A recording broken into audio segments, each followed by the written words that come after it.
শেখ হাসিনার মামলায় বিশেষ তদন্ত কর্মকর্তা সাক্ষ্য গ্রহণ শুরু। আদালতে প্রকাশিত হলো গোপন ফোনালাপ।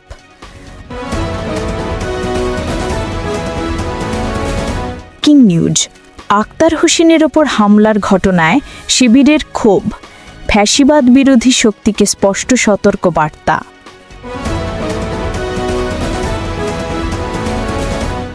নিউ ইয়র্কের ঘটনায় প্রমাণিত আওয়ামী লীগ বিন্দুমাত্র অনুশোচনা করে না, ক্ষুব্ধ প্রতিক্রিয়া মির্জা ফখরুলের। আওয়ামী লীগের দোসরদের সঙ্গে বিএনপির কোনো আঁতাত নেই, হুঁশিয়ারি দিলেন রুহুল কবির রিজভী। এতক্ষণ শুনছিলেন সংবাদ শিরোনাম, এবার বিস্তারিত।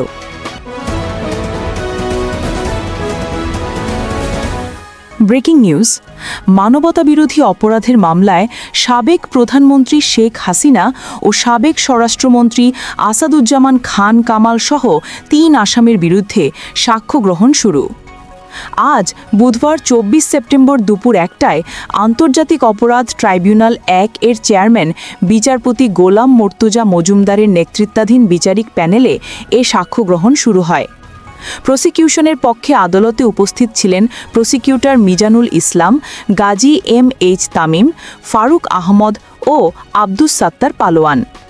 বিশেষ তদন্ত কর্মকর্তা ও প্রসিকিউটর তানভীর হাসান জোহা আজকের গুরুত্বপূর্ণ সাক্ষী। তিনি জবানবন্দিতে বলেন, তদন্তকালে সাবেক প্রধানমন্ত্রী শেখ হাসিনার বেশ কয়েকটি ফোনালাপ জব্দ করা হয়েছে। সেসব ফোনালাপ আজ ট্রাইব্যুনালে বাজিয়ে শোনানো হয় এবং তা সরাসরি সম্প্রচারিত হয় ট্রাইব্যুনালের ওয়েবসাইট ও সব ইলেকট্রনিক মিডিয়ায়। এদিকে এ মামলায় ইতিমধ্যেই ৫০ জনের বেশি সাক্ষ্য গ্রহণ শেষ হয়েছে। ৪৫তম সাক্ষী হিসেবে শাহেদ জুবায়ের লরেন্স ও ৪৯তম সাক্ষী হিসেবে শহীদ মাহমুদুর রহমান সৈকতের বোন সাবরিনা আফরোজ সেবন্তী জবানবন্দি দিয়েছেন। আরও আলোচনায় রয়েছেন সাবেক আইজিপি চৌধুরী আবদুল্লাহ আল মামুন। তিনি রাজসাক্ষী হয়ে স্বীকার করেছেন শেখ হাসিনা ও আসাদুজ্জামান কামালের নির্দেশেই জুলাই-অগস্টে গণহত্যা সংঘটিত হয়েছে। তিনি আদালতের সামনে কাঁদতে কাঁদতে ক্ষমাও প্রার্থনা করেন। সাক্ষীরা বর্ণনা দিয়েছেন সেই ভয়াবহ জুলাই-আগস্ট আন্দোলনের হত্যাযজ্ঞের ঘটনা। দেশজুড়ে হত্যাকাণ্ড, গুম, নির্যাতন সবকিছুর জন্য সরাসরি দায়ী করা হয়েছে শেখ হাসিনা ও তার ঘনিষ্ঠদের। শহীদ পরিবার ও প্রত্যক্ষদর্শীরা একটাই দাবি তুলেছেন, শেখ হাসিনা ও তার সহযোগীদের দৃষ্টান্তমূলক শাস্তি হোক। উল্লেখ্য, গত ১০ জুলাই ট্রাইব্যুনাল আনুষ্ঠানিকভাবে অভিযোগ গঠন করে বিচার শুরুর আদেশ দিয়েছিল।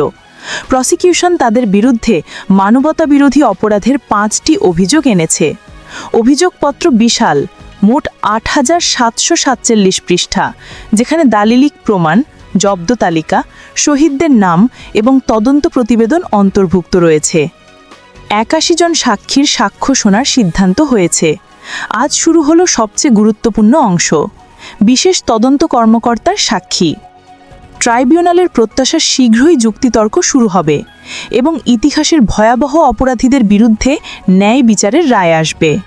Breaking news. আখতার হোসেনের উপর বর্বরোচিত হামলার তীব্র প্রতিবাদ জানিয়েছে বাংলাদেশ ইসলামী ছাত্র শিবির। বুধবার ২৪ সেপ্টেম্বর এক যৌথ বার্তায় কেন্দ্রীয় সভাপতি জাহিদুল ইসলাম ও সেক্রেটারি জেনারেল নুরুল ইসলাম সাদ্দাম ঘোষণা দেন, এই হামলা কোনো সাধারণ ঘটনা নয়, এটি ফ্যাসিবাদ বিরোধী শক্তির জন্য স্পষ্ট সতর্ক বার্তা। তারা অভিযোগ করেছেন, ফ্যাসিবাদ বিরোধী ঐক্যে বিভাজন, আওয়ামী ফ্যাসিবাদের বিলম্বিত বিচার প্রক্রিয়া এবং সামাজিক প্রতিরোধ গড়ে তুলতে ব্যর্থতা, এসব কারণেই বারবার এমন ন্যাক্কারজনক ঘটনা ঘটছে। ছাত্র শিবিরের নেতারা আরও বলেন, আখতার হোসেনের উপর হামলা শুধু একটি ব্যক্তিকে লক্ষ্য করে নয়, এটি গোটা ফ্যাসিবাদ বিরোধী আন্দোলনকে দমন করার হীন প্রচেষ্টা। তারা হুঁশিয়ারি দিয়ে বলেন, এই বর্বরোচিত হামলা বাংলাদেশের আন্তর্জাতিক সুনাম ক্ষুণ্ণ করছে এবং প্রবাসী বাংলাদেশিদের মাঝে তীব্র উদ্বেগ তৈরি করছে। তাদের দাবি, এই হামলায় জড়িত সন্ত্রাসীদের দ্রুত গ্রেপ্তার করতে হবে, কঠোর শাস্তি নিশ্চিত করতে হবে। পাশাপাশি ভবিষ্যতে যেন আর কোনো নেতা এমন হামলার শিকার না হন, তার জন্য কার্যকর নিরাপত্তা ব্যবস্থা গ্রহণ করতে হবে।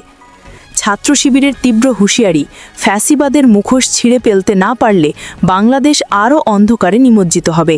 এটাই ছিল আখতার হোসেনের উপর হামলা নিয়ে ছাত্র শিবিরের প্রতিবাদী বিবৃতি। ব্রেকিং নিউজ নিউ ইয়র্কের জেএফকে বিমানবন্দরে এনসিপি নেতা আখতার হোসেনকে লক্ষ্য করে ডিম ছোড়ার ঘটনায় তীব্র প্রতিক্রিয়া জানালেন বিএনপি মহাসচিব মির্জা ফখরুল ইসলাম আলমগীর। তিনি বলেছেন, নিউ ইয়র্কের ঘটনায় আবারও প্রমাণ হল আওয়ামী লীগ তাদের অন্যায়ের জন্য বিন্দুমাত্র অনুশোচনা করে না। আজ মঙ্গলবার নিজের ফেসবুক পোস্টে ফখরুল লিখেছেন, আওয়ামী লীগ আজ পর্যন্ত যা যা অন্যায় করেছে সব কিছুরই বিচার হবে আইনের মাধ্যমে। তিনি নেতাকর্মীদের ধৈর্য ধরার আহ্বান জানান। উল্লেখ্য, জাতিসংঘ সাধারণ পরিষদের ৮০তম অধিবেশনে যোগ দিতে অন্তর্বর্তী সরকারের প্রধান উপদেষ্টা অধ্যাপক মুহাম্মদ ইউনূসের সফরসঙ্গী হয়ে যুক্তরাষ্ট্রে গেছেন ৩টি রাজনৈতিক দলের ৫ জন শীর্ষ নেতা। এর মধ্যে রয়েছেন বিএনপি মহাসচিব মির্জা ফখরুল, জামায়াতের নাইবে আমির সৈয়দ আবদুল্লাহ মোহাম্মদ তাহের এবং এনসিপির শীর্ষ ২ নেতা আখতার হোসেন ও ডাক্তার তাসনিম জারা। বিমানবন্দর থেকে লাগেজ হাতে বের হচ্ছিলেন আখতার হোসেন, তার সামনে ছিলেন তাসনিম জারা। এমন সময় আগে থেকে জড়ো হওয়া আওয়ামী লীগের কর্মীরা ডিম নিক্ষেপ করে আখতার হোসেনকে অপদস্থ করেন। ডিমটি তার পিঠে আঘাত করে ভেঙে যায়। সামাজিক মাধ্যমে ছড়িয়ে পড়া ভিডিওতে দেখা গেছে, ঘটনার পর এক ব্যক্তি আখতার হোসেনকে ঘিরে দাঁড়িয়ে তাকে দ্রুত সরিয়ে নিয়ে যাচ্ছেন। ফখরুলের হুঁশিয়ারি, আওয়ামী লীগের সব অন্যায়ের বিচার হবেই, জনগণ প্রস্তুত থাকুক। ব্রেকিং নিউজ, আওয়ামী লীগের দোসরদের সঙ্গে বিএনপির কোনো আতাত নেই। কঠোর হুঁশিয়ারি দিলেন সিনিয়র যুগ্ম মহাসচিব রুহুল কবির রিজভী। আজ বুধবার ২৪ সেপ্টেম্বর সকালে নবনির্বাচিত পিরোজপুর জেলা বিএনপির নেতাদের নিয়ে রাজধানীর সংসদ ভবনের শহীদ রাষ্ট্রপতি জিয়াউর রহমানের সমাধিতে শ্রদ্ধা নিবেদন শেষে তিনি এই হুঁশিয়ারি দেন।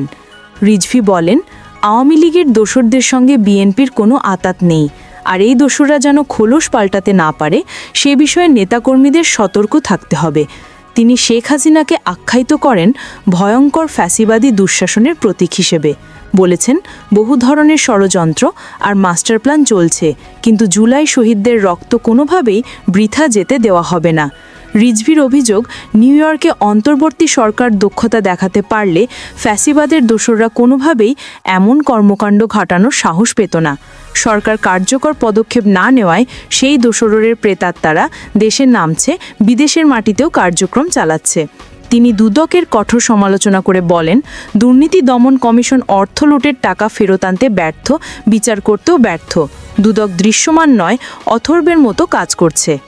রিজভী আরও বলেন, নিউ ইয়র্কে বিএনপি মহাসচিব মির্জা ফখরুলকে কেউ লাঞ্ছিত করেনি। এই নিয়ে যে অপপ্রচার চালানো হচ্ছে সবই মিথ্যা এবং ভিত্তিহীন। তিনি স্পষ্ট বার্তা দেন, ষড়যন্ত্র এখনও চলছে। তৃণমূল থেকে দলকে এমনভাবে সুসংহত করতে হবে যেন জনগণ ধানের শীষে ভোট দেয় এবং ফ্যাসিবাদকে চিরতরে বিদায় করে। উত্তাল হুঁশিয়ারি রিজভীর, আওয়ামী লীগের দোসরদের সঙ্গে আতাতের কোনো সুযোগ নেই। জনগণের ঐক্যই হবে ফ্যাসিবাদের সর্বনাশ।